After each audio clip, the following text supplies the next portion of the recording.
11. september 2001. Verden så på i chok. I stedet for at analysere situationen og tænke rationelt, kastede alle sig ud i en masse psykose og hævntørst. Øjeblikkeligt og enstemmigt udråbte verdenspressen Osama bin Laden til gerningsmanden. Helt uden beviser. Afghanistan blev invaderet, og jagten gik nu ind på verdens mest eftersøgte mand. Utallige påståede terrorister blev fanget og overført til flådebasen i Cuba. Det berygtede Guantanamo-fængsel. Her blev fanger lænket som dyr i små buer på ubestemt tid, uden rettigheder. Uden anklager, uden retssag kom de til at sidde her i årevis. De demokratiske værdier, som vi havde kæmpet for i århundreder, blev nu trampet ned og latterliggjort i terrorbekæmpelsens navn.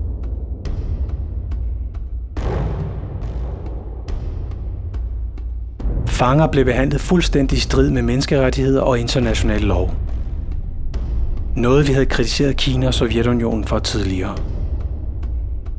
Nu var vi selv en del af den samme ondskab.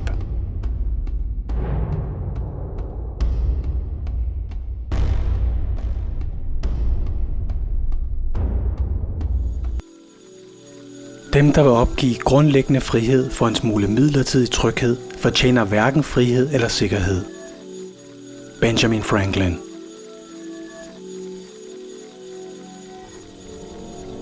Den amerikanske Patriot Act blev i al hast stemt igennem, uden kongressen havde fået en chance for at læse den igennem. Terrorlov blev i panik indført overalt efter pres fra USA. Al sund fornuft og logik var væk. Selv i Danmark blev der nu givet grønt lys for ulovlige aflytninger, arrestationer og frihedsberøvelser uden dommerkendelse. Metoder brugt af daværende Stasi, Østtysklands forhadte hemmelige politi.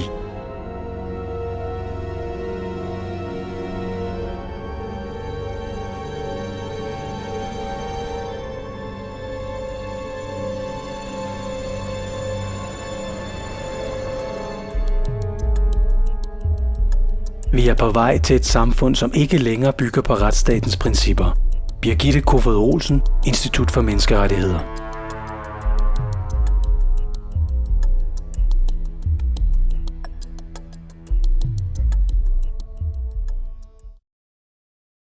Er det jo faktisk at skyde gråspurve med kanoner uden at ramme gråspurvene. Forstået det hen, at de personer, som man gerne vil have fat i her, det er personer, som er meget sikkerhedsbevidste. Forstået derhen, at de ved jo ganske udmærket godt, at det ikke er deres egen PC og deres egen mobiltelefon, man skal bruge.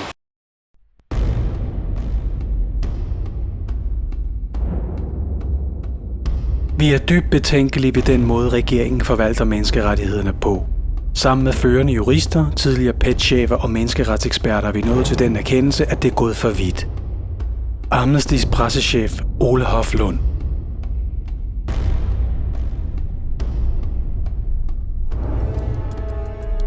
Olaf Jørgensen, der er afdelingsforstander i forvaltningsret ved Danmarks Journalisthøjskole, kalder terrorpakken for et alvorligt skred i retssikkerheden, og han advarer om, at loven på afgørende punkter er i klar modstrid med menneskerettighedskonventionen. Alligevel nægter politikerne med Lene Espersen i spidsen at rokke ved terrorloven.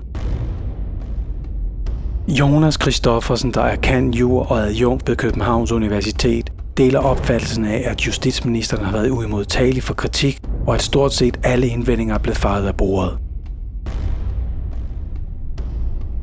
Tidligere KZ-fanger og modstandsfolk viste deres afsky over for terrorlovene ved et arrangement på Rådhuspladsen i København. Søn af modstandsmand, Horserød Stuthofforeningens formand Anton Nielsen siger: terrorloven er gået for vidt. Lighedspunkterne mellem modstandskampen under 2. verdenskrig og nu er alt for mange. Formålet med terrorlovene er at lukke munden på oppositionen og indgyde angst i befolkningen, så kun de få tør sige deres mening.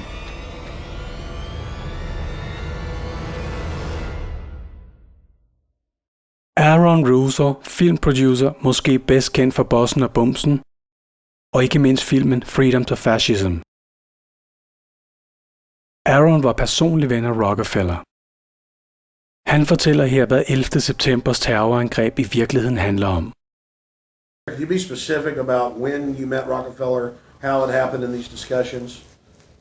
I met Rockefeller through a female attorney I knew who called me up one day and said, one of the Rockefellers would like to meet you. I had made a video called Mad as Hell, and he'd seen the video and wanted to meet me and knew I was running for governor of Nevada. So sure, I'd love to meet him. And I met him and I liked him, and he was a very, very smart man. And we used to talk and share ideas and thoughts.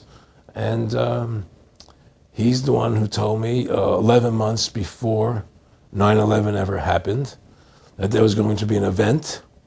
Never told him what the event was going to be. But there was going to be an event.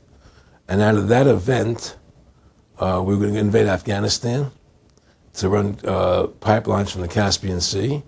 We were going to invade Iraq, to take over the oil fields, establish a base in the Middle East, and make it all part of the New World Order. And we'd go after Chavez in Venezuela.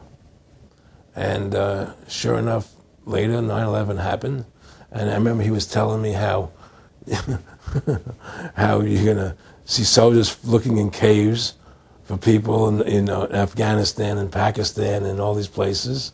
And there's going to be this war on terror, which is no real enemy. And the whole thing is a giant hoax, but it's a way for the government to take over the American people. He told you it was going to be a hoax. Oh, yeah. Oh, yeah. There's no question. He says, there's going to be war on terror. And he's just laughing. There's no... Who are we fighting? I mean, why do you think 9/11 happened and then nothing's happened since then? Do you think that our security is so great here that these people who pulled off 9/11, who were able to, can't knock down another plane? Come on, it's ridiculous. Før i tiden var medier og presse begrænset og kontrolleret af de få.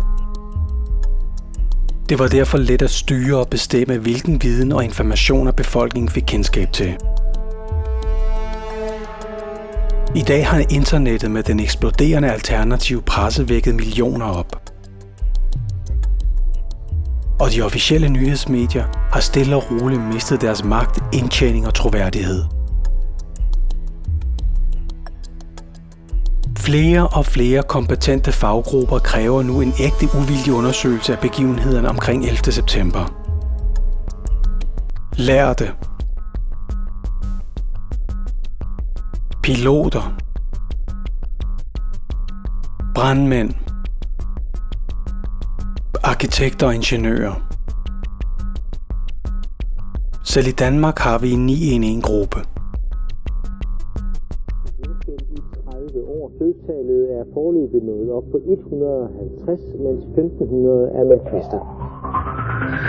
Internationale forskere har fundet spor af sprængstoffer i ruinerne af World Trade Center. I en ny videnskabelig artikel får det forskerne til at konkludere, at det formentlig ikke var sammenstødende med de to kaprede fly, der i 2001 fik World Trade-tårnene til at kollapse.